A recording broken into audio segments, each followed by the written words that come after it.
Muy probablemente usted en alguna ocasión se haya hecho alguna de estas preguntas. ¿Qué hay después de la muerte? ¿Qué sucede? ¿A dónde vamos? Y en realidad, todas estas son preguntas que los seres humanos se han hecho a lo largo de la historia de la humanidad.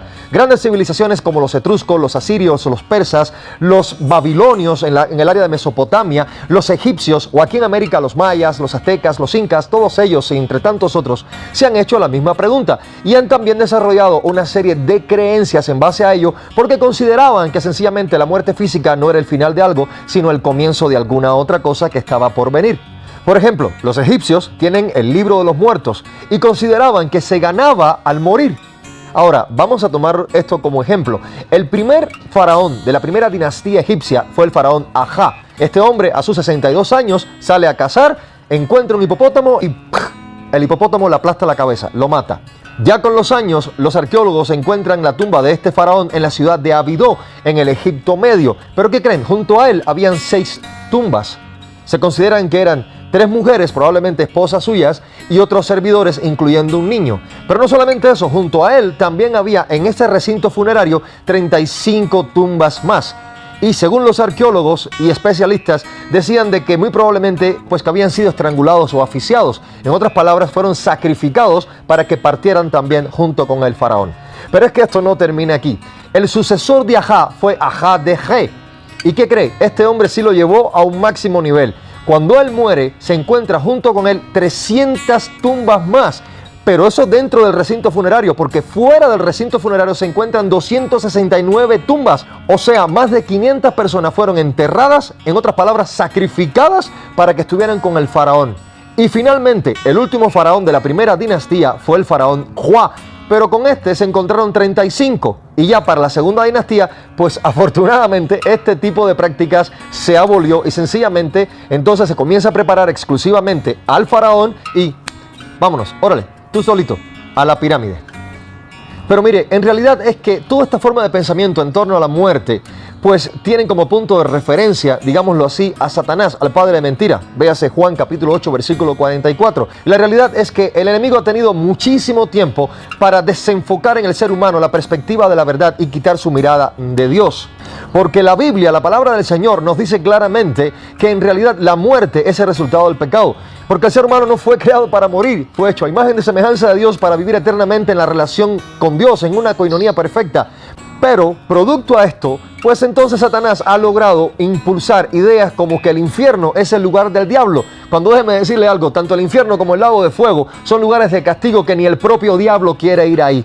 ¿Sabe por qué? Porque la Biblia lo dice claramente, que fue preparado para el diablo, los ángeles caídos y todos aquellos que no se arrepienten de sus pecados y que también rechazan a Jesucristo como su único Señor y Salvador. Así que, créame, el infierno no es el hogar del diablo. Sencillamente es una idea impulsado por quien cree, por el padre de mentiras. Pero, a la luz de las Sagradas Escrituras, absolutamente nadie más que Jesús nos habló una y otra vez y nos estuvo advirtiendo sobre el hecho de que el infierno es un lugar real y que por ningún motivo debemos caer allí. Cuando vemos en las Sagradas Escrituras y entendemos que el deseo de Dios es que todos los seres humanos sean salvos, como nos dice Primera de Timoteo capítulo 2 versículo 4, y que solamente creyendo en el Señor Jesucristo seremos salvos, entonces la historia va a cambiar y nuestros ojos van a ser abiertos mirando a la verdad, mirando hacia Dios. Permítame compartir con ustedes un muy breve testimonio. Dice que un jefe de Estado estaba muy preocupado por lo que habría de suceder en el más allá. En otras palabras, ¿qué pasa después de la muerte?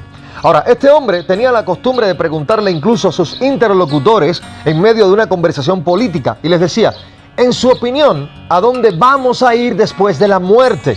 Ahora, si usted analiza la pregunta, si alguien le pregunta súbitamente esto, la realidad como que lo saca de contexto, ¿no?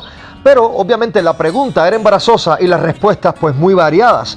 Pero escuche esto, ningún libro humano, incluso el más científico, le va a poder dar respuesta a esta pregunta. Ahora bien, la Biblia, la Santa Palabra de Dios, dice claramente, como está establecido para los hombres, que mueran una sola vez y después de esto el juicio. Escrito está en Hebreos capítulo 9, versículo 27. Un día los incrédulos tendrán que dar cuentas de todos sus actos y recibirán aquello que en el fondo en realidad tanto desearon. Es decir, un lugar sin Dios. Piensen esto, qué terrible perspectiva la del juicio lejos de Dios por toda la eternidad, como dice Lucas capítulo 16, versículo 19 al 31. O en el libro de Apocalipsis capítulo 20, del 11 al 15. ¡Wow! Pero la Biblia, afortunadamente, no solamente habla de condenación y de castigo. La realidad es que Dios, quien un día juzgará los secretos de los hombres, como dice Romanos capítulo 2, versículo 16, hoy hace que se proclame la buena nueva de salvación, del perdón de los pecados y de la salvación por medio de la fe en Jesucristo.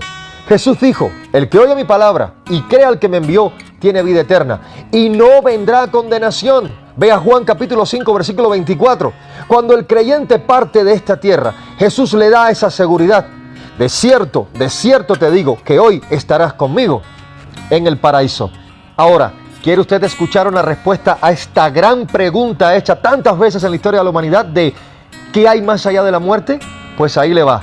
La Biblia dice, la palabra de Dios, que todos aquellos que reciban a Jesús como su Señor y Salvador, aquellos que mueren en Cristo, pues vivirán eternamente y para siempre en el gozo de Dios, en la presencia de Dios. La pregunta es, ¿ya usted recibió a Jesucristo como su Señor y Salvador? Si aún no lo ha hecho, hoy es el día, este es el momento. Venga a Él, confiese sus pecados, arrepiéntase de ellos y pida a Jesucristo que sea su Señor y Salvador. Y créame, que no tendrá que preocuparse a dónde va a pasar la eternidad, ni qué va a suceder después de la muerte, porque usted ya tendrá un lugar preparado para siempre en el gozo del Señor. Mire, usted lo está escuchando aquí, esto es Lente Bíblico. Que Dios le bendiga.